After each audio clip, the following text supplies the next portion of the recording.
ఎవరు నా చేయి విడచినా యేసు చేయి విడువడు. ఎవరు నా చేయి విడచినా యేసు చేయి విడువడు, చేయి విడువడు. పాడండి, ప్రతి ఒక్కరు కండ్లు మూసుకొని హృదయపూర్వకంగా ధ్యానపూర్వకంగా ఆరాధన చేద్దాం. ఆమేన్.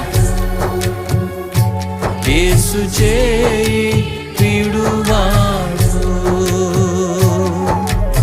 ఎవరు నా చేయి విడచినా యేసు చేయి విడువడు. ఎవరు నా చేయి విడచినా